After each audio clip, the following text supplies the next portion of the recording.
तो सभी बच्चे जुड़ जाएंगे और बातचीत को खूब बढ़िया से समझेंगे। तो चलिए आज का क्लास हम लोग शुरू करते हैं। क्लास 12th हिंदी की बात की जाए तो यह 100 अंक का एग्जाम है और बच्चे क्या करते हैं, इस विषय को एकदम हल्के में लेकर नजरअंदाज करते हैं। कई जगह झूठ मूठ का अंतिम में ऑब्जेक्टिव पैकेज लेकर उसको पढ़ के ठीक करने का प्रयास करते हैं और इस वजह से जहां हिंदी में 90-95 अंक आने चाहिए वहां बच्चों का 60-65 अंक ही रह जाता है। तो चलिए हम लोग इस प्रकार पढ़ेंगे, इतने बारीकी से पढ़ेंगे कि हिंदी में कहीं कोई समस्या नहीं होगा। तो चलिए अभी शुरू करते हैं। बातचीत पाठ के लेखक बालकृष्ण भट्ट हैं। बातचीत पाठ के लेखक कौन है? बालकृष्ण भट्ट हैं।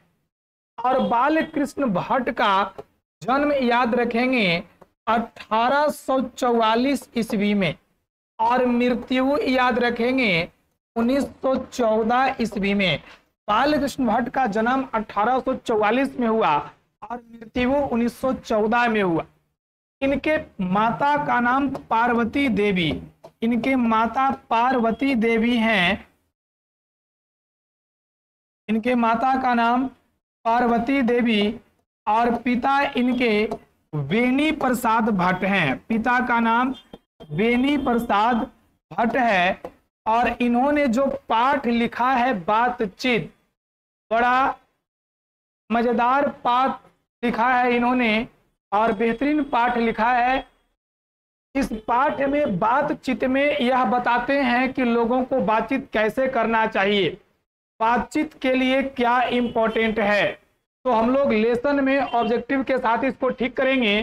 तो चलिए एक बार सभी लोग तैयार हो जाइए और एकदम ईमानदारी से सभी लोग जुड़िए और सभी बच्चे एकदम पढ़िए और पढ़ने के बाद जो है एकदम मजे में हम लोग ऑब्जेक्टिव करेंगे। तो चलिए फिर से एक बार, जन्म कब है? 1844, मृत्यु 1914, माता का नाम पार्वती देवी और पिता इनके वेणी प्रसाद भट्ट हैं। तो चलिए क्लास शुरू करते हैं और कहानी को हम लोग ऑब्जेक्टिव वाइज ही सुनते जाएंगे।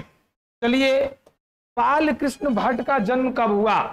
चॉइस ए 23 जून 1844, चॉइस बी 12 अप्रैल 1805, सी 21 मई 1812 और डी में 15 जनवरी 1806। अब जल्दी से आंसर करने की बारी आपकी है। बालकृष्ण भट्ट का जन्म कब हुआ? चॉइस ए में 23 जून 1844, बी में 12 अप्रैल 1805 और सी में 21 मई 1812 और डी में 15 जनवरी 1806। जल्दी से आंसर करिए। बालकृष्ण भट्ट का जन्म कब हुआ? जल्दी से सभी बच्चे आंसर टाइप करेंगे और जल्दी से इसको लिखेंगे। बालकृष्ण भट्ट जो हैं, जल्दी से इनका जन्म कब हुआ? जल्दी से सभी बच्चे टाइप करेंगे। तभी मैंने समझाया इनका जन्म 1844 और मृत्यु 1914 में हुआ है। तो बालकृष्ण भट्ट का जिसमें ऑब्जेक्टिव है, देख रहे हैं 1844 यही है। तो डेट भी, किंग कोहली, जय हिंद सर, बिल्कुल जय हिंद। जल्दी से आंसर लगाइए। इसमें सही आंसर एक का होगा, एक का सही आंसर चॉइस का होगा और इसमें 23 जून 1844 बालकृष्ण भट्ट का जन्म हुआ है। बहुत बढ़िया। दूसरा नंबर चलें, बालकृष्ण भट्ट की मृत्यु कब हुई? बालकृष्ण भट्ट की मृत्यु कब हुई? चॉइस ए 20 जुलाई 1914, बी में 10 जून 1905 और सी में 15 मार्च 1909 और डी में 20 सितंबर 1917। जल्दी से आंसर करिए, जल्दी से आंसर करना है। बालकृष्ण भट्ट की मृत्यु कब हुई? तो हम लोग देखें कि जन्म जो है 1844 में और मृत्यु 1914 में। तो इसमें 1914 दो का सही आंसर का है 20 जुलाई 1914 बिल्कुल सही आंसर है। चलिए जल्दी से सभी लोग जुड़ के आंसर टाइप करिए। आप लोग केवल देख रहे हैं उससे मजा नहीं है, आंसर टाइप करिए, क्या आपको चॉइस लगता है। चलिए अगले क्वेश्चन की ओर हम लोग चलते हैं और अगला क्वेश्चन है हमारा, बाल कृष्ण भट्ट के पिता कौन थे? बाल कृष्ण भट्ट के पिता कौन थे? चॉइस ए बेनी प्रसाद भट्ट, बी राम प्रसाद भट्ट, सी ग में है शिव प्रसाद भट्ट और घ में गौरी शंकर भट्ट। आज का ऑप्शन क ख ग घ में है। चलिए जल्दी से आंसर करिए, बाल कृष्ण भट्ट के पिता कौन थे? जल्दी से आंसर करेंगे सभी लोग। बाल कृष्ण भट्ट के पिता कौन थे? तो बाल कृष्ण भट्ट के पिता ध्यान देंगे कौन थे, तो अभी समझाए हम लोग। इनके पिता का नाम बेनी प्रसाद भट्ट है, बेनी प्रसाद भट्ट है। और इनकी जो माता है, माता का नाम पार्वती देवी है। और इनका जन्म स्थान इलाहाबाद, इलाहाबाद जो अभी प्रयागराज के नाम से मशहूर है। प्रयागराज यही यूपी में है और इसीलिए सही आंसर होगा 3 का क, बेनी प्रसाद भट्ट। यानी बाल कृष्ण भट्ट के पिता कौन है? बेनी प्रसाद भट्ट। माता कौन होगी? पार्वती देवी। जन्म स्थान इनका कहाँ है? इलाहाबाद, प्रयागराज, यह ध्यान में रखेंगे। चलिए अगले प्रश्न की ओर हम लोग चलते हैं। बाल कृष्ण भट्ट की माता का क्या नाम है? चलिए जल्दी से आंसर करिए, बाल कृष्ण भट्ट की माता कौन है? चॉइस ए क में सावित्री देवी, ख में पार्वती देवी और ग में राधिका देवी और घ में श्यामा देवी। बाल कृष्ण भट्ट की माँ का नाम क्या था? तो हम लोगों ने अभी पढ़ा, बाल कृष्ण भट्ट का माँ का नाम पार्वती देवी है। क्या है? पार्वती देवी, पार्वती देवी है। और सही आंसर 4 का ख यानी बी होगा, पार्वती देवी बिल्कुल सही है। चलिए हम लोग चले अगले प्रश्न की ओर। और अगला प्रश्न हम लोग का और इम्पोर्टेंट है। बातचीत शीर्षक निबंध के निबंधकार कौन है? बातचीत शीर्षक निबंध के निबंधकार कौन है? चॉइस ए जय प्रकाश नारायण, बी मोहन राकेश, सी नामवर सिंह और डी बाल कृष्ण भट्ट। चलिए जल्दी से आंसर करिए। बाल कृष्ण जो भट्ट हैं इसमें बातचीत शीर्षक निबंध के निबंधकार हो जाएंगे। और 5 का सही आंसर बी होगा, घ होगा, बाल कृष्ण भट्ट। क्या होगा? डी बाल कृष्ण भट्ट। तो चलिए अब हम लोग चलें 8 नंबर क्वेश्चन की ओर। बातचीत के माध्यम से बाल कृष्ण भट्ट क्या बतलाना चाहते हैं? तो बातचीत के माध्यम से बाल कृष्ण भट्ट बताना चाहते हैं कि हमारे सृष्टि में अगर बातचीत नहीं होता तो सृष्टि कैसी प्रतीत होती? तो सोचो, सृष्टि गूंगी प्रतीत होती। यदि बातचीत का माहौल नहीं रहता, हमारे अंदर ईश्वर बहुत कुछ दिए हैं, आंख दिए हैं, नाक दिए हैं, कान दिए हैं, कई ज्ञान इंद्रियां दिए, कई बहुमूल्य जो चीज है हमारे शरीर को दी गई। लेकिन यदि हमारे शरीर में बातचीत करने के लिए वाक शक्ति नहीं होता, वाक शक्ति नहीं होता, तो सृष्टि कैसी होती बच्चों? तो सृष्टि एकदम गूंगी प्रतीत होती। हम लोग अपने दूसरे इंद्रियों के द्वारा जो आज बोलते हैं उसको दूसरे इंद्रियों के द्वारा संकेत में पूरा करते। तो बाल कृष्ण भट्ट बातचीत के माध्यम से क्या बतलाना चाहते हैं? चॉइस ए बातचीत की शैली, चॉइस बी भाषण की शैली और सी संवाद की शैली और डी इनमें से कोई नहीं। तो बातचीत के माध्यम से बाल कृष्ण भट्ट जो हैं यह बातचीत की शैली बताना चाहते हैं, बातचीत कैसे करना चाहिए उसकी शैली बताना चाहते हैं। अब एक क्वेश्चन ये भी याद रखिएगा, यदि वाक शक्ति नहीं होता, बातचीत करने का कला नहीं होता तो सृष्टि कैसी होती, तो सृष्टि गूंगी प्रतीत होती। इसको भी ध्यान में रखना है। तो चलिए अब चले हम लोग अगले प्रश्न की ओर।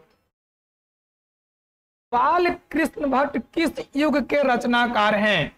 चॉइस ए भारतेंदु युग, प्रेमचंद युग, द्विवेदी युग, इनमें से कोई नहीं। बाल कृष्ण भट्ट का जो रचना शैली है वह किस युग के कवि से मिल रहा है? जिस युग के कवि से मिलेगा उसी युग के रचनाकार हो जाएंगे। और इनकी रचना शैली है जो भारतेंदु से मिलता है।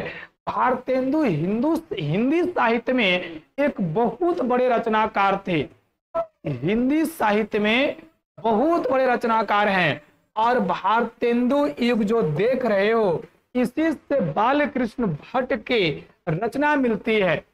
और यह इनके एक बहुत बड़े व्यक्ति फैन है और उस व्यक्ति का नाम है आचार्य रामचंद्र शुक्ल। उस व्यक्ति का नाम है जी आचार्य रामचंद्र शुक्ल। और आचार्य रामचंद्र शुक्ल जो हैं उन्होंने बाल कृष्ण भट्ट को इनकी रचना को लेकर हिंदी साहित्य का एडिशन और स्टील कहा। एडिशन और स्टील विदेशी साहित्य में बहुत बड़े लेखक हैं, बहुत बड़े रचनाकार हैं। इनकी तुलना, एडिशन और स्टील की तुलना हम लोग अपने बालकृष्ण भट्ट से किए। करने वाले व्यक्ति कौन थे? रामचंद्र शुक्ल थे। कौन थे? रामचंद्र शुक्ल। इसीलिए साथ में हम लोग देखे भारतेंदु युग के हैं। सही आंसर ए क होगा जी। 7 नंबर का सही आंसर ए होगा। अस्मिता राज का आंसर बिल्कुल एकदम सही आ रहा है। अगर आपसे क्वेश्चन पूछा जाए कि बाल कृष्ण भट्ट को किसने हिंदी साहित्य का एडिशन और स्टील कहा, बाल कृष्ण भट्ट को किसने हिंदी साहित्य का एडिशन और स्टील कहा, तो आंसर होगा आचार्य रामचंद्र शुक्ल। और आचार्य रामचंद्र शुक्ल भी हिंदी साहित्य के बहुत जाने माने विद्वान रचनाकार है। तो हम लोग चले अगला प्रश्न पर, बिल्कुल इसी प्रकार आंसर करते रहना है जी। चलिए, बाल कृष्ण भट्ट जी ने किस पत्रिका का संपादन किया? चॉइस ए माधुरी, बी हिंदी प्रदीप, सी प्रभा और डी ज्योति। बाल कृष्ण भट्ट ने किस पत्रिका का संपादन किया है? चॉइस ए में है माधुरी, बी में है हिंदी प्रदीप, सी में है प्रभा और डी में है ज्योति। जल्दी से बताइए जी, बाल कृष्ण भट्ट ने किस पत्रिका का संपादन किया? 8 का सही आंसर क्या होगा बच्चों? जल्दी से टाइप कीजिए। तो हम लोग देखें कि बाल कृष्ण भट्ट जो है वह हिंदी प्रदीप मासिक पत्रिका का संपादन करते थे, मासिक पत्रिका का, और साथ में वर्धिनी सभा का भी करते थे जी। ये दोनों का संपादन करने वाले व्यक्ति कौन है? बाल कृष्ण भट्ट हैं। कौन है जी? बाल कृष्ण भट्ट हैं। वासुदेव कुमार निषाद, बिल्कुल सही आंसर है जी।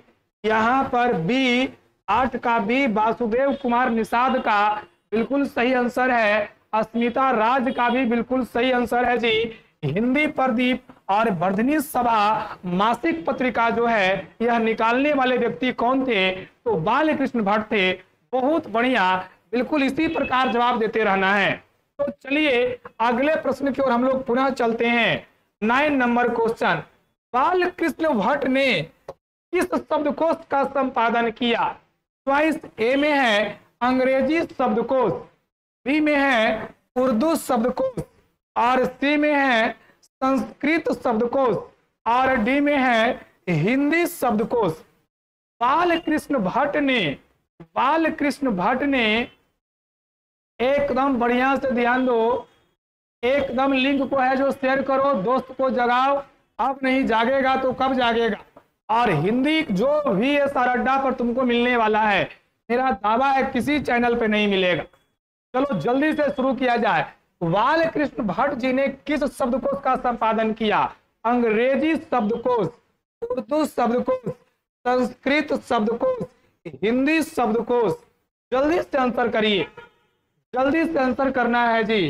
बाल कृष्ण भट्ट जी ने किस शब्दकोश का संपादन किया? ए अंग्रेजी शब्दकोश, बी उर्दू शब्दकोश, सी संस्कृत शब्दकोश और डी हिंदी शब्दकोश। तो बाल कृष्ण भट्ट भी जानेंगे हिंदी साहित्य के बहुत बड़े रचनाकार है, बहुत बड़े रचनाकार है ये हिंदी साहित्य के। और इन्होंने हिंदी में हिंदी शब्दकोश का रचना किया। और तुमको जान के आश्चर्य होगा, यह जो हिंदी शब्दकोश का रचना किए बाल कृष्ण भट्ट, अपने जीवन के अंतिम पड़ाव में, अंतिम समय में इन्होंने हिंदी शब्दकोश का रचना किया है जी। तो 9 का सही आंसर बी बिल्कुल सही है, अस्मिता राज का। वासुदेव कुमार निषाद 9 का है, बिल्कुल गलत जवाब है। 9 का सही आंसर बी है। बड़ा बेहतरीन आप लोग आंसर कर रहे हैं। चलिए इसी प्रकार करते रहिए और लिंक को शेयर करते रहिए। 10वां नंबर आ जाए। भट्ट जी मतलब बाल कृष्ण भट्ट किस युग के प्रसिद्ध कवि हैं? किस युग के प्रसिद्ध कवि हैं?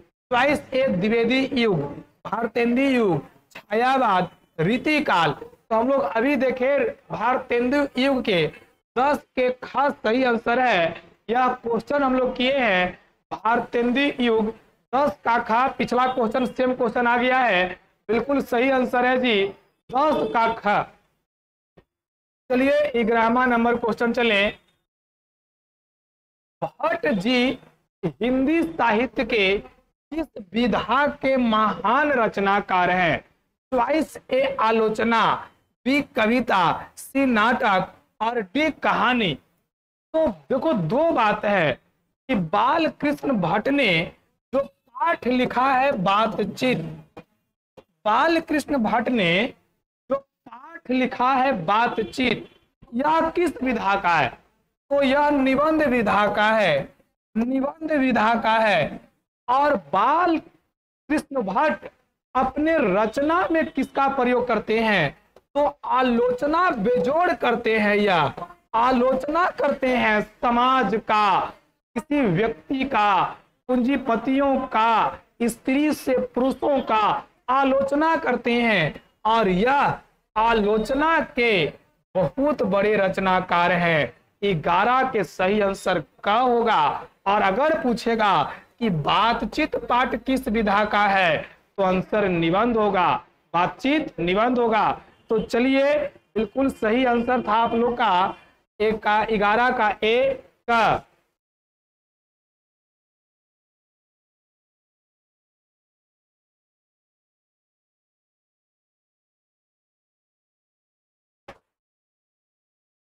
चलिए सभी बच्चे जो नए बच्चे हैं एकदम चैनल को सब्सक्राइब कर लेंगे और बेल आइकन को दबा कर रखेंगे, ताकि आपको सभी नोटिफिकेशन जो है समय पर मिलते रहेगा। और बस आप लोग इसी प्रकार चैनल से जुड़े रहिए, बड़ा मजा आएगा जी। तो चलिए 12 नंबर क्वेश्चन चल रहे हैं। भट्ट जी किस भाषा के प्रमुख और महान पत्रकार, निबंधकार और देखो आलोचक आ न गया, आलोचक थे। आसान प्रश्न है जी, प्रश्न पीछे करवाया हुआ है। भट्ट जी किस भाषा के प्रमुख और महान पत्रकार, प्रमुख और महान पत्रकार, निबंधकार और आलोचक थे? चॉइस ए हिंदी भाषा, बी संस्कृत भाषा, सी पंजाबी भाषा और डी असमी भाषा। 12 का सही आंसर बिल्कुल इसी प्रकार आंसर आना चाहिए। अस्मिता राज का आंसर बिल्कुल सही है, 12 का ए बिल्कुल सही है जी। अस्मिता राज का आंसर 12 का ए बिल्कुल सही है, बहुत बढ़िया। चलिए 13वां नंबर क्वेश्चन की ओर चलते हैं। बहुत बढ़िया, मैंने अभी पिछले क्वेश्चन में इस प्रश्न का आंसर दिया था आपको। भट्ट जी को आचार्य शुक्ल ने अंग्रेजी साहित्यकार से तुलना करते हुए किस श्रेणी में रखा? किस श्रेणी में रखा? ए शेक्सपियर, बी वर्ड्सवर्थ, एडिसन और स्टील शैली। किस श्रेणी में रखा? 13 का सही आंसर क्या होगा? जल्दी से आंसर करिए। 13 का आचार्य रामचंद्र शुक्ल ने बाल कृष्ण भट्ट को हिंदी साहित्य का क्या कहा? 13 का आंसर जल्दी करिए। तो मैंने अभी पिछले समय बस 5 मिनट पहले ही बताया कि आचार्य रामचंद्र शुक्ल ने बाल कृष्ण भट्ट को हिंदी साहित्य का एडिशन और स्टील कहा। क्या कहा? एडिशन और स्टील। इनकी रचना देखकर, बाल कृष्ण भट्ट की रचना देखकर आचार्य रामचंद्र शुक्ल ने कहा कि तुम जो हो हिंदी साहित्य के एडिशन और स्टील हो। तुम्हारे लेखनी में इतनी क्षमता है कि किसी भी व्यक्ति को अपनी ओर आकर्षित कर सकते हो। और 13 का सही आंसर बिल्कुल सही आंसर सी है जी। बहुत बढ़िया। अब चले हम लोग अगले प्रश्न की ओर। 14 नंबर प्रश्न, भट्ट जी ने हिंदी साहित्य की किन किन विधाओं में, किन किन विधा मतलब क्या क्या लिखे हो? निबंध लिखे, कहानी लिखे, उपन्यास लिखे। तो उपन्यास विधा में, कहानी विधा में, नाटक विधा में, सभी विधाओं में ये किसमें पारंगत थे? कौन कौन विधा में ये सब चीज किए हैं? तो आंसर है जी सभी विधाओं में। इन्होंने उपन्यास भी लिखा है, कहानी भी लिखा है और नाटक भी लिखा है, आलोचना भी किए हैं, निबंध भी लिखे हैं। सभी विधाओं में यह सृजन कर्म किए हैं। तो 14 का सही आंसर घ होगा जी, डी होगा। 14 का सही आंसर घ होगा। चलिए बहुत बढ़िया।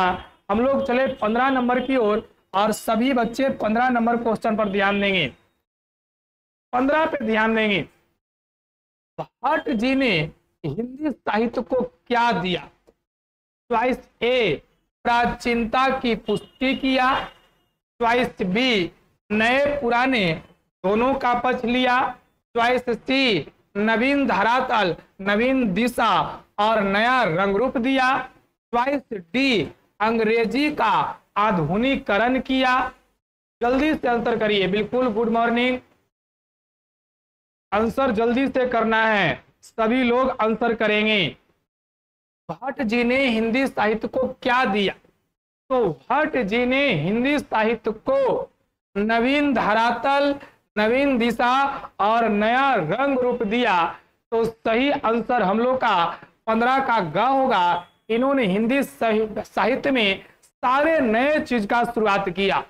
चलिए तो एक बार फिर से जो बच्चे चैनल को सब्सक्राइब नहीं किए हैं वो अपना कर लेंगे और नोटिफिकेशन पाने के लिए डेली एकदम तैयार रहेंगे।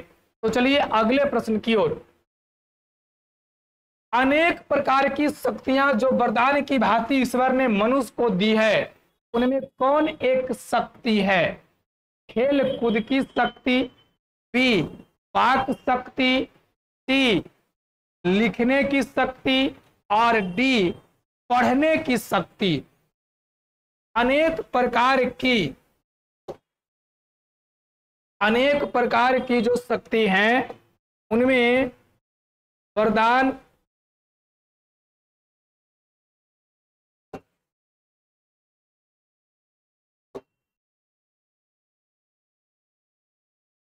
कौन सी शक्ति है जो मनुष्य को ईश्वर ने दिया?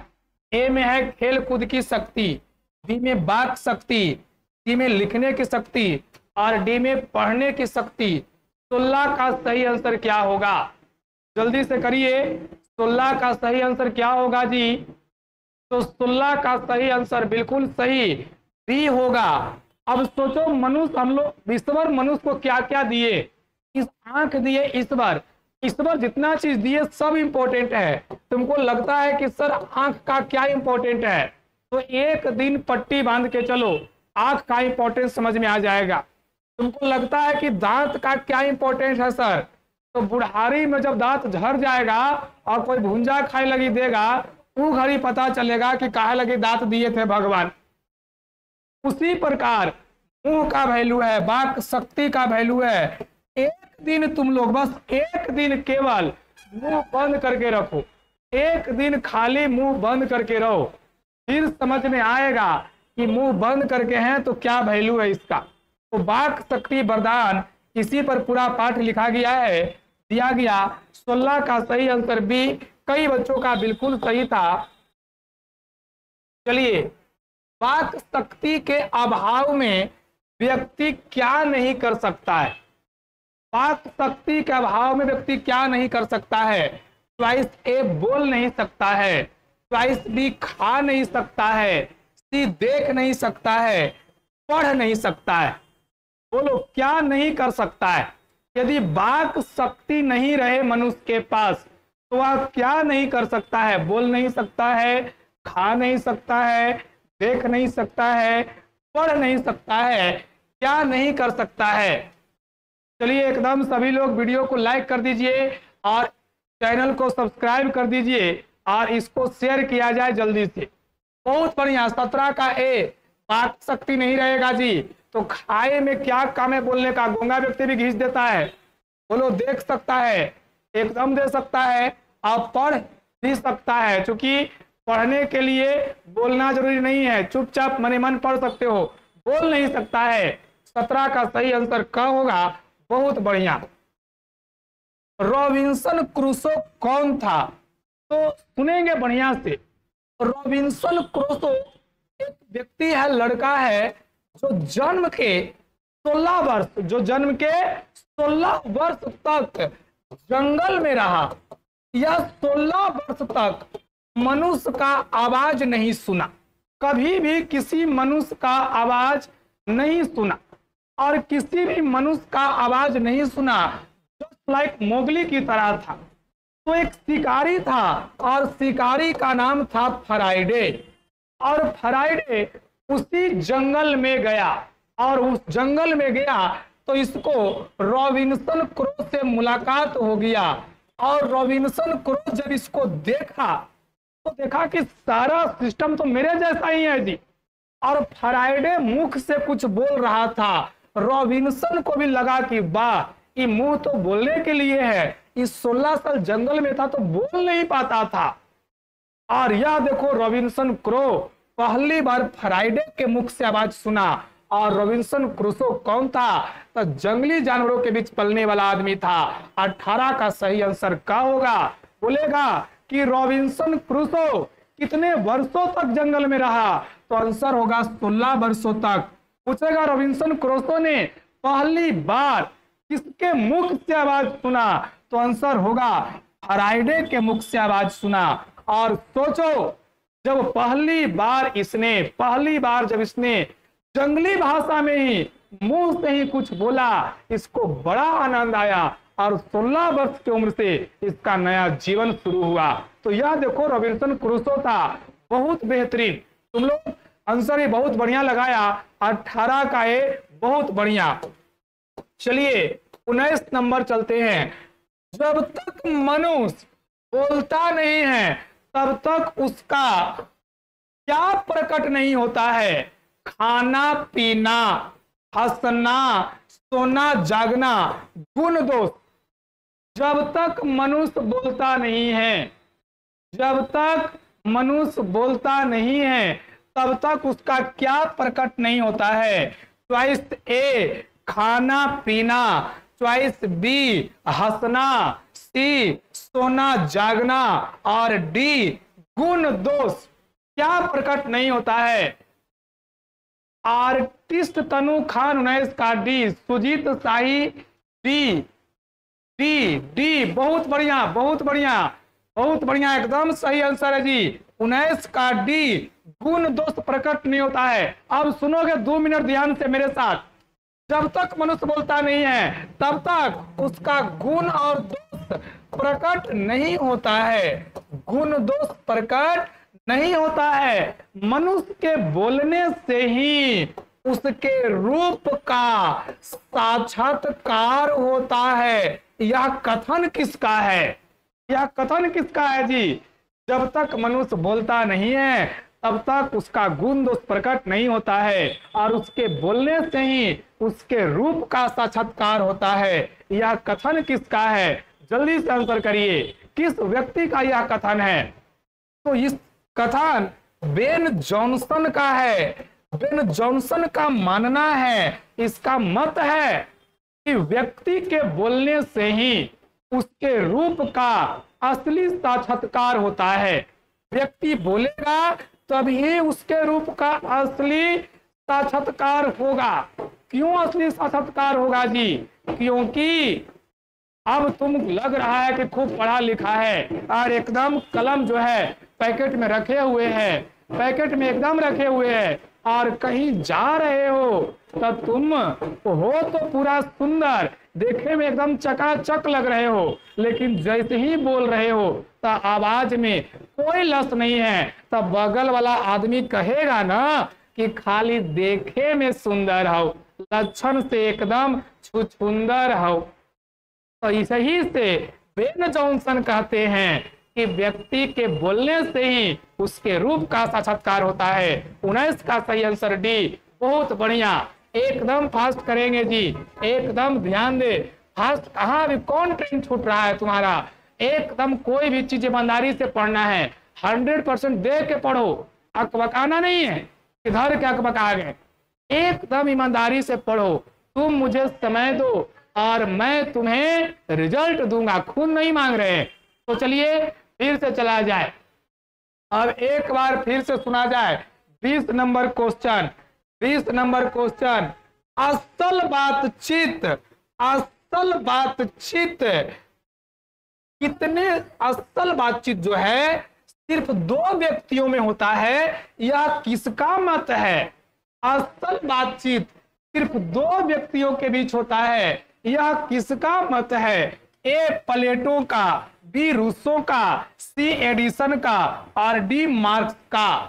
असल बातचीत सिर्फ 2 व्यक्तियों में होता है, यह किसका मत है? प्लेटो का, रूसो का, एडिसन का, मार्क्स का, किसका है जी?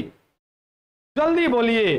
असल बातचीत, बहुत बढ़िया, एडिसन। अस्मिता राज 20 का सी, वाह बहुत बढ़िया।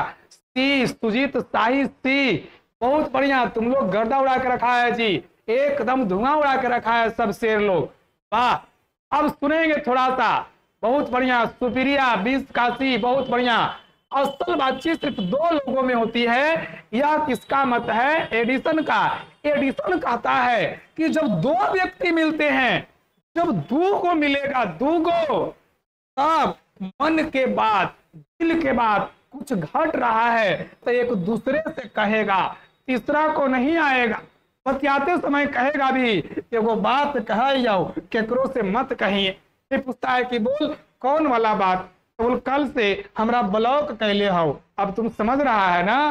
तो ये सब जो बात है, असल बातचीत जो ओरिजिनल बात है, सिर्फ 2 लोगों के बीच होता है। और कौन कहा है? एडिसन। 20 का सही आंसर सी का, बहुत बढ़िया। चलिए 21 नंबर, थोड़ा और एक्सप्लेन करें ताकि आगे बढ़ा लोग। 2 में ही असल बातचीत होता है, लेकिन जैसे ही तीसरा आता है, ये असल बातचीत कोसों दूर चला जाता है, एकदम धुआं धुआं कर देना है, एकदम धुआं कर देंगे, टेंशन नहीं लेना है। अब बोलिए, जैसे ही 3 लोगों के बीच यह बात जाता है तो कोसों दूर हो जाता है, और 6 कानों में पड़ा बात, 6 कानों में पड़ा बात एकदम सेफ नहीं रहता है। इसीलिए तुम लोग के भी कोई दिल के बात रहे, कोई मन के बात रहे तो 2 आदमी से बतियाना है, एक तुम रहोगे और एक हम रहेंगे, यही असल बातचीत होगा। तीसरा को नहीं बुलाना है कि सर कैसे परीक्षा में पास होंगे, कैसे नौकरी लगेगा, बस हम ही दोनों मिलकर बतियाएंगे, तीसरा के नहीं बताना है। तो यहाँ ध्यान देंगे, 6 कानों में पड़ी बात क्या होती है? खुल जाती है। चलिए 21 नंबर क्वेश्चन, बस वही क्वेश्चन है जी, कितने कानों में पड़ी बातें खुल जाती है? कितने कानों में पड़ी बातें खुल जाते हैं? कितने कानों में खड़ी बातें खुल जाती है? 2 व्यक्तियों के कानों में, बी 6 व्यक्तियों के कानों में, सी 3 व्यक्तियों के कानों में और डी 1 व्यक्ति के कानों में। 21 का सही आंसर जल्दी करो। क्वेश्चन नंबर लिख के आंसर करना है। 21 का क्या है? 21 का क्या है? अभी क्या गधा वाला हरकत कर रहा है तुम? आप कहां से है तनु? अरे गधा, इन्हें ध्यान दो, ई परीक्षा में आएगा। परीक्षा में क्वेश्चन कहीं नहीं रहेगा कि तनु कहां से थी। परीक्षा में क्वेश्चन रहेगा कितने कानों में, तो तनु मनु और इन्हें ध्यान देना है। चलिए ध्यान दीजिए, कितने कानों में बड़ी बातें खुल जाती है।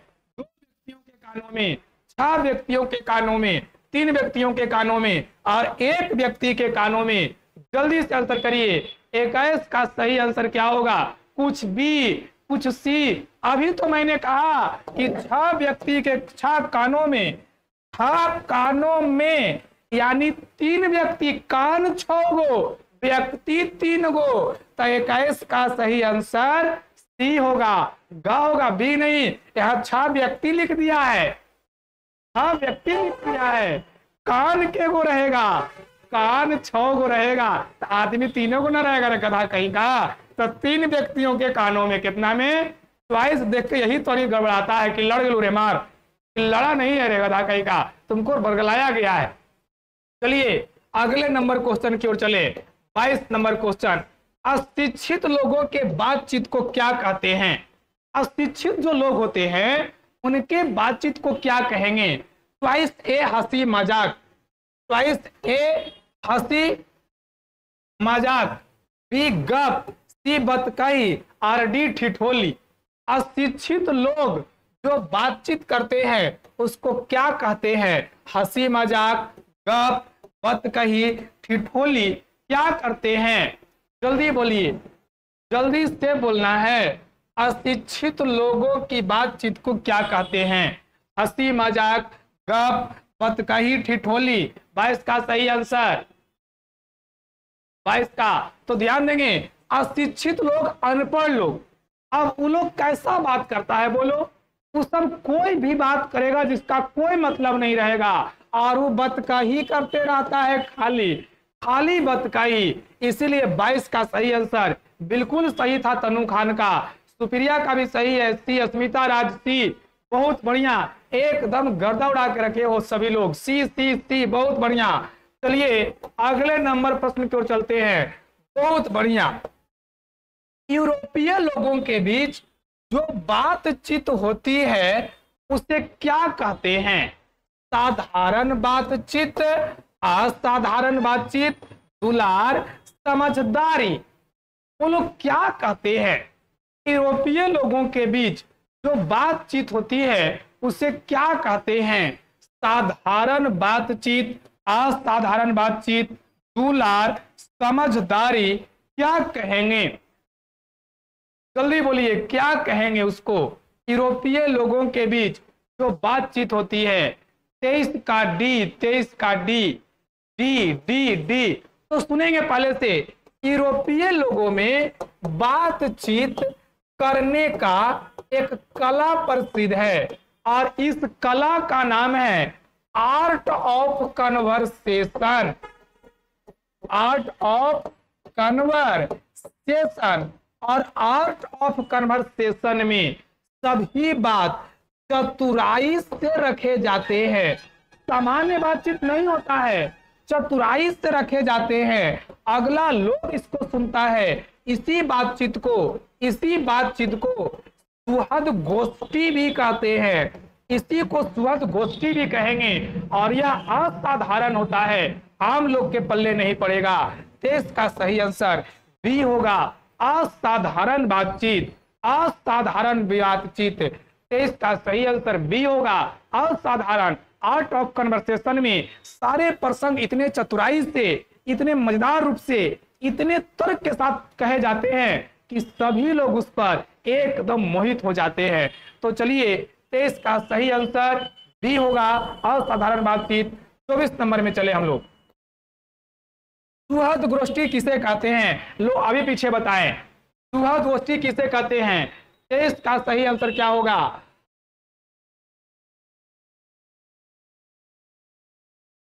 चॉइस ए में है इसमें ध्यान देना है, सुहृद गोष्ठी किसे कहते हैं? ए में हो जाएगा यहाँ पे बुजुर्गों की मंडली को, ए में बुजुर्गों की मंडली को, बी में ठठेरों की बैठकी को, और सी में यूरोपीय प्रवीण विद्वत मंडली को, और डी में गांव के चौपाल को। 24 काशी बिल्कुल सही। हम लोग अभी तो इस प्रश्न का आंसर किए, बहुत बढ़िया। यूरोप में जो आर्ट ऑफ कन्वर्सेशन है, यूरोप के विद्वान जो बातचीत करते हैं उसी को सुहृद गोष्ठी कहते हैं। और 24 का सही आंसर सी होगा, ग। 24 का सही आंसर सी, यही देखो ग है। एकदम मजे में समझोगे जी, कहीं भी कोई दिक्कत नहीं होगा। चलिए 25 नंबर, यूरोपीय विद्वान, देखो फिर से देखो वही क्वेश्चन आ रहा है। यूरोपीय विद्वान अपनी बातें किस प्रकार दूसरों के सामने रखते हैं? यूरोपीय विद्वान जो होते हैं अपनी बातें किस प्रकार दूसरों के सामने रखते हैं? चॉइस ए मूर्खतापूर्ण ढंग से, चॉइस बी चतुराई पूर्ण प्रसंग के द्वारा, और सी शुष्क भाव से, और डी बेतरतीब ढंग से, बेतरतीब ढंग से। बहुत बढ़िया। 25 का बोलिए। 25 का तो हम लोग अभी किए हैं जी, 25 का तो हम लोग किए। सर आप कहाँ से हो? मैं ज्ञान एवं मोक्ष की धरती गया से हूँ, जहाँ गौतम बुद्ध को ज्ञान की प्राप्ति हुई है, जहाँ सभी व्यक्तियों को आकर मोक्ष मिलता है। उसी प्रकार तुम भी चाहते हो कि पढ़ाई में तुमको मोक्ष मिल जाए, तो एकदम जुड़े रहो। चलिए 25 का सही आंसर क्या होगा? 25 का सही आंसर, बहुत बढ़िया, चतुराई पूर्ण प्रसंग के द्वारा, चतुराई पूर्ण प्रसंग के द्वारा। एकदम गर्दा उड़ा के रखे हो।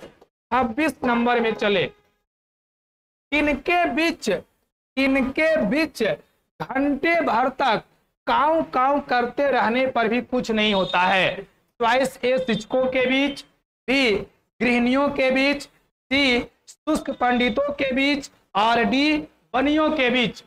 बोलो बहादुर लोग, बोलो शेर लोग, जल्दी से आंसर करो। कुछ शेरनी लोग भी जुड़ी हुई है, एकदम आंसर टप टप करना है।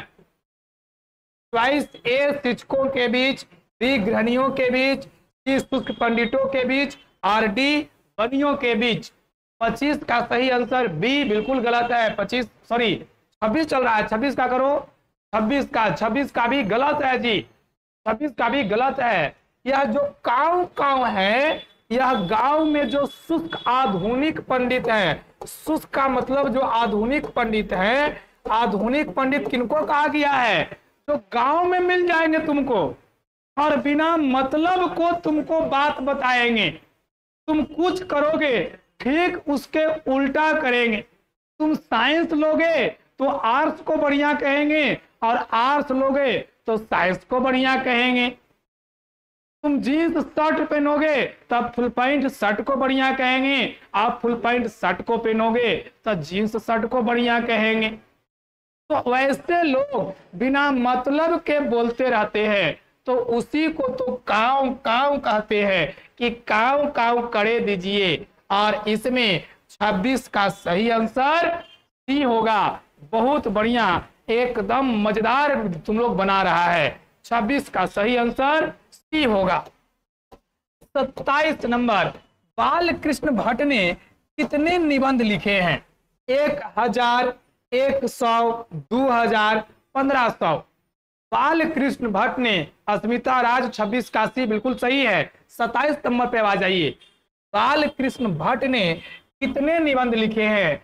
1000, 100, 2000, 1500। बोलिए। हम साइंस ले रहे थे तो आर्ट्स दिलवा दिया। अच्छा कोई बात नहीं, विषय वैसे कोई खराब नहीं है, हर विषय का अपना इंपॉर्टेंस है। आर्ट्स लो, ओकरे में आईएएस बन जाएगा, उसी में एसडीएम वीडियो बन जाएगा, बस ईमानदारी से पढ़ो। चलिए, बालकृष्ण भट्ट कितने निबंध लिखे हैं? जल्दी से आंसर करिए। तो थोड़ा सुना दे। बालकृष्ण भट्ट ने जो निबंध लिखा है उसको निबंध भट्ट निबंध माला के नाम से जानते हैं। भट्ट निबंध माला के नाम से, भट्ट निबंध माला के नाम से जानते हैं। और ये 2 खंड में विभाजित है और इसमें कुल 1000 निबंध हैं। तो 27 का सही आंसर ए, अस्मिता राज, तनु खान, बिल्कुल सही। सुजीत शाही, बिल्कुल सही आंसर आप लोग का है। बहुत बढ़िया, एकदम जो मजे में आप लोग बना रहे हैं जी, बड़ा मजा आ रहा है एकदम इसी प्रकार। बहुत बढ़िया। चलिए 27 के बाद हम लोग चले 28 नंबर। बालकृष्ण भट्ट के निबंध 2 खंडों में संग्रहित किस नाम से है? अभी पीछे तो बताए हैं जी, 28 का आंसर बिना चॉइस का कर दो, अभी पीछे बताया है। बहुत बढ़िया, एकदम आंसर टाइप कर दिया है, भट्ट निबंध माला, निबंध भट्ट माला। बहुत बढ़िया। चलिए अभी बताए थे, पिछला क्वेश्चन में ही बताए, जल्दी से आंसर लिख दो, टन टन आंसर लिखो जल्दी से। बालकृष्ण भट्ट जो निबंध है यह 2 खंडों में संग्रहित है, किस नाम से? जल्दी से आंसर करिए, एकदम तेजी में आंसर करिए। बहुत बढ़िया, एकदम गर्दा गर्दा कर देंगे, एकदम गर्दा उड़ा के रख देंगे, कहीं भी कोई दिक्कत नहीं होगा। चलिए 28 का बोलिए। बहुत बढ़िया, 28 का डी, इसमें डी हो जाएगा, 28 का डी, भट्ट निबंध माला, 28 का सही आंसर डी। बहुत बढ़िया जी। चलिए हम लोग चले अगले प्रश्न की ओर। 29 नंबर प्रश्न, दिलजोई, दिलजोई का अर्थ क्या होता है? चॉइस ए, मन बहलाना, मन की बात कहना, मन की पीड़ा कहना, मन का रोग बताना। दिलजोई, दिलजोई का अर्थ क्या है जी? मन बहलाना, मन की बात कहना, मन की पीड़ा कहना, मन का रोग होना। 28 के बाद 29 नंबर, 29 का आंसर करिए, 29 का आंसर करिए। 29 में कह रहा है कि सी और डी दोनों सही लगता है, तो भारी नालायक है, सी और डी दोनों गलत है। लो, सी और डी दोनों गलत है। बहुत बढ़िया। मन बहलाना यह भी गलत है। अरे दिलजोई करना, दिल से दिल मिलाना, मन से मन मिलाना, और मन से मन कब मिलेगा? जब एक मन की बात दूसरों के पास रखोगे और दूसरे का मन का बात तुम सुनोगे तो ना होगा यह मन का बात कि दिलजोई कर रहा है। तो हमें दोनों समझ रहे हैं, दिलजोई का मतलब होता है मन की बात, मन की बात, मन बहलाना नहीं, मन की बात। 29 का सही आंसर होगा बी, बिल्कुल सही है। चलिए हम लोग चले अगले प्रश्न की ओर। राम रमौवल का क्या अर्थ है? राम रमौवल, राम रमौवल का क्या अर्थ है? 2 लोगों में बातचीत, 3 लोगों में बातचीत, 4 लोगों से अधिक में बातचीत, 4 लोगों में बातचीत। राम रमौवल क्या है? जल्दी बोलिए, 30 का सही आंसर करिए, सही से आंसर करिए। ऐसा क्वेश्चन कहां से लाते हैं? जहां से भी लाते हैं बोर्ड के लिए तुमको प्रिपेयर कर देंगे। अच्छा 28 का, चलो ठीक है, कोई बात नहीं, क्वेश्चन लिख के लिखो, चलो कोई बात नहीं है। जल्दी से इसका बताओ, राम रमौवल का क्या अर्थ होता है? 30 का डी, वसुदेव कुमार निषाद 30 का डी है, सुजीत शाही 1 का डी है। बहुत बढ़िया, बहुत बढ़िया। अरिहंत तनु खान 30 का डी है, वासुदेव कुमार निषाद। चलिए बहुत बढ़िया, बहुत बढ़िया। सी, कई लोग सी तो सुनते हैं। 2 लोगों में बातचीत होगा, इसको असल बातचीत कहेंगे। 2 लोग में होगा असल बातचीत, 3 लोग में होगा तो त्रिकोण, 3 लोग में होगा तो त्रिकोण, 4 लोगों में होगा तो इसको फॉर्मेलिटी कहते हैं। सॉरी 4 लोगों में होगा तो इसको फॉर्मेलिटी, और 4 से ज्यादा है तो यही राम रमौवल है। 4 से ज्यादा है जी तो यही राम रमौवल है। और सही आंसर इसमें 30 का सी बिल्कुल सही है जी। 30 का सी बिल्कुल सही है। 30 का सी बिल्कुल सही है। राम रमौअल। अच्छा क्वेश्चन बताओ दो चार को, चलो देखते हैं कितना तुम लोग पढ़ के ही पाठ रखा है। क्वेश्चन बताओ। तो गांव की जब दो बुजुर्ग मिलेगी, दो बुजुर्ग महिला मिलेगी, तो इनके बारे में ये दोनों कैसा बतियाएगी, ये दोनों किस पर चर्चा करेगी। गांव की ऑप्शन ऊपर नीचे टाइपिंग मिस्टेक सब थोड़ा, कोई बात नहीं, तुम्हारा भी सही था। अगर तुम डी सोच के लिखी हो तो बिल्कुल सही है। आवाज ठीक से नहीं आ रहा है, चलो आवाज क्लियर है तो एक बार ओके लिख दो। बोलो क्या आवाज क्लियर है? आवाज क्लियर है तो जल्दी से ओके लिख दो। चलो तो चार क्वेश्चन बताओ, उसके बाद फिर विदा लेंगे। जल्दी से क्वेश्चन का आंसर बताओ। दो बुजुर्ग महिला के बीच किस चीज का बातचीत होता है? दो बुजुर्ग महिला क्या बतियाती है? मन की बात। बूढ़िया कौची मन के बात बतियाएगा रे? तू को बूढ़ी कौची मन के बात बती थी बताओ? मन की बात करेगी। अस्मिता राज बिल्कुल बहुत बढ़िया आंसर सही है। बहू पर अपन पुत्रों पर दोनों बतियाएगी। दू को बूढ़ी है तो दोनों एक दूसरा के एकदम पुतों के बारे में कि हमर पुतो ऐसे करा हो, हमर पुतो ऐसा करा हो, एकदम हमर बेटा के बस में कैले हो। और दोनों बतियाएगी भी अपने घर के बात, और ई बात पर दोनों अपन जे दांत नकली लगेले है उन निकाल निकाल के लड़ेगे भी अपने। चलो बहू की बात बहुत बढ़िया। दूगो बुजुर्ग पुरुष किस पर बात करेगा? दूगो बुजुर्ग पुरुष किस पर बात करेगा? दूगो बुजुर्ग पुरुष किस पर बात करेगा? जो दो बुजुर्ग पुरुष है वह किस पर बात करेगा? दो बुजुर्ग पुरुष किस पर बात करेगा? जल्दी से आंसर टाइप करो। दो बुजुर्ग पुरुष किस पर बात करेगा? दो बुजुर्ग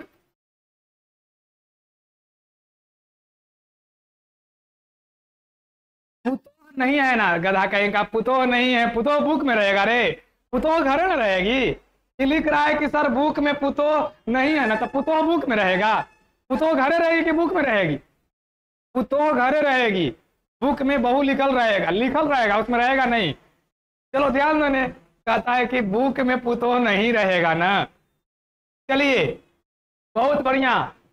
अपने जमाने और अब के जमाने पर बिल्कुल सही। ये दोनों बुजुर्ग पुरुष जो हैं, अगर इनके सामने तुम चल गया तो तोरा हाल देख के अपन हाल बताएंगे। अभी तुमको कहीं तुम रास्ता में जा रहा है और कोई बोझा मिल जाए और कहा कि बाबू तनिया लगा दो तो बोझवा, अब बोझवा लगाए में तुम जहां तनु सुन किया कि वो हम ना ये कहेंगे कि देखो आज के लइकन है, आज के लइकन बोझा उठावे कहली तो कैसे थिरक के भाग लाए। हमनी हली कि कहूँ बांधे तो रहते पल ही पहुंच जाली कि लावा ना उठवाही के जयबू आए गो एक हनी। दूसरा बात, बाल उल कटवा ले तनी तिरछे, तनी इन्हें छिलवा लो इन्हें छिलवा लो, अब खाली कोई बाबा देख ले। इस सब पढ़ता है एगो हमनी हली। हर बात में दोनों बाबा कहेंगे कि एगो हमनी हलीला। अब हर गांव में एगो बाबा जरूर रहेंगे, एगो बाबा जरूर रहेंगे जो भूत के पटकले रहेंगे अपन जवानी में। हर गांव में एगो बाबा है जो कहानी सुनावेंगे तो कहानी में कहेंगे कि तोरा ऐसा थे ना रे, तो दोपहरिया में नदी पार कर रहे थे और बालू पर भी भूत मिल गया। अब भूत मिल गया तो कहा कि ए बूढ़ा बैठ के तुम बालू तौलो। अब कितना बालू तौलते? भूते के 4 पटका मार के सीधे चल दिए। अगला दिन जब भूत देखता था 2 बार सलाम करता था। हर गांव में ऐसा एकदम बाबा मिलेंगे, एक ऐसा बाबा एकदम मिलेंगे, एकदम जरूर बाबा ऐसा मिलेंगे। चलो उस सब छोड़ो, अब का जो प्रश्न है उस पर आंसर करो। दो नव युवती जो युवा है, दो जवान महिलाएं हैं जो पढ़ लिख ली हैं, जब वो दोनों आपस में मिलेगी तो किस विषय पर बात करेगी? जब दो नवयुवती मिलेगी, दो लड़कियां मिलेगी युवा, तो वह जो है वह किस विषय पर बात करेगी? जल्दी से आंसर करो। तो वह किस विषय पर बात करेगी? हाँ, एकदम बोलेगा कि हम लोग भूखे स्कूल जाते थे और थोड़ा पास्ता चाहिए, मैगी चाहिए, बहुत बोलेगा। हमारे गांव में है, देखो अस्मिता राज कह रही है कि भूत पटके वाला बाबा हमारे गांव में है। कौन बाबा है जी? बोलिए, बाबा के नाम लिखिए। चलिए बोलिए जल्दी से। दो नवयुवती महिलाएं किस पर बात करेगी? जल्दी से आंसर करिए। दो नवयुवती जो महिलाएं मिलेगी जिनका शादी विवाह नहीं हुआ है, और बहुत बढ़िया बेजोड़ आंसर है, अपने शादी पर। ये दोनों अपना शादी पर चर्चा करेगी। जब मिलेगी तो अपना शादी पर चर्चा करेगी। और किसके बारे में बतियाएगी? अपने होने वाले दुल्हा के बारे में कि का जिनी बहन कैसन मिलता, इसी पर बात करती है। ये अपने फ्यूचर पे बात करती है कि देख बहन का किस्मत में लिखल है। कि हम नहीं कह रहे, हम नहीं, बालकृष्ण भट्ट कहे हैं, हम नहीं कहें।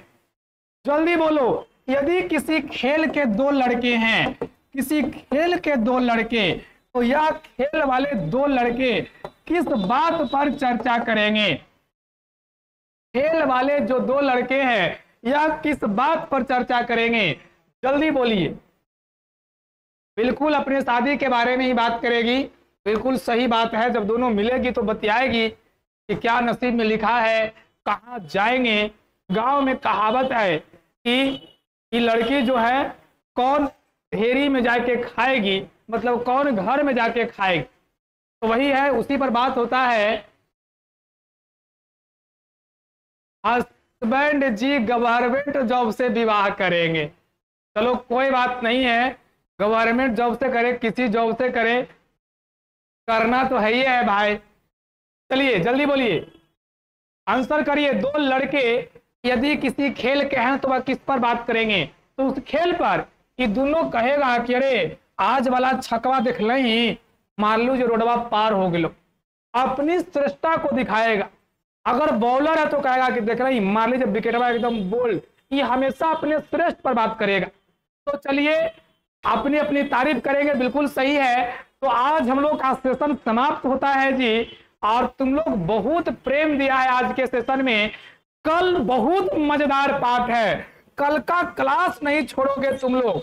कल 9 बजे से 9:05 से इसी टाइम से फिर लाइव रहेंगे। और कल बहुत मजेदार पाठ है जी। उसने कहा था, उसने कहा था, बहुत बेहतरीन पाठ है और कल बहुत मजा आने वाला है। तो कल इस पर नहीं छोड़ोगे, कल इसी पे लाइव रहेंगे, पुनः लाइव रहेंगे। और यदि तुम सभी को एकेडमिक से संबंधित रिकॉर्डेड वीडियो चाहिए, मेरा पढ़ाया हुआ वीडियो रिकॉर्डेड चाहिए, लाइव इसी चैनल पर चलेगा। तो रिकॉर्डेड वीडियो के लिए कुछ नहीं करना है, VSR अड्डा सर्च करके बोर्ड एग्जाम लिखना है। VSR अड्डा बोर्ड एग्जाम, वहां तुमको रिकॉर्डेड वीडियो उपलब्ध हो जाएगा। तो जो नए बच्चे जुड़े हो, अपने एकदम दोस्तों से मिलो और उसको चैनल के बारे में जानकारी दो। और कल सभी लोग एकदम तैयार रहोगे पुनः 9 बजे से। सॉरी कल संडे है, कल रेस्ट कर लोगे, कल संडे है। मंडे को रूटीन में रेडी रहोगे तुम लोग, इसी रूटीन से। और 12th के बच्चे सर कोचिंग से 9:30 में आते हैं, कोचिंग से चलो प्रयास करेंगे उसी समय शुरू करें। और कोई बात नहीं, 9:30 में भी आओगे तो लाइव जुड़ जाना है। 9:15 9:20 से तो हम शुरू करते ही हैं। 9 बजे बोलते हैं कि 20 मिनट तुम लोग चार्ज होने में लगाता है। चलिए 9:30 से आते हो तो प्रयास करेंगे उसी के आसपास हम लोग रहे। तो जल्दी से अपने सभी दोस्तों को, तुम्हारा गुरु दक्षिणा यही है कि बस एक लड़का अपना 3 मित्र को जोड़ेगा, यही गुरु दक्षिणा है बस, और कुछ नहीं। मैं पूरा हिंदी थ्योरी ऑब्जेक्टिव तुमको खत्म करके दूंगा और तुम लोग बढ़िया प्रेम दोगे तो साइंस वालों के लिए फिजिक्स और आर्ट्स वालों के लिए हिस्ट्री में भी गर्दा उड़ा के मैं रख दूंगा। तो चलिए आज का सेशन समाप्त करते हैं। नए बच्चे चैनल को सब्सक्राइब कर लीजिएगा। बहुत बहुत आभार तुम सभी का और बहुत बहुत प्रेम। मिलते हैं पुनः अगले क्लास में। चलिए बहुत बहुत आभार।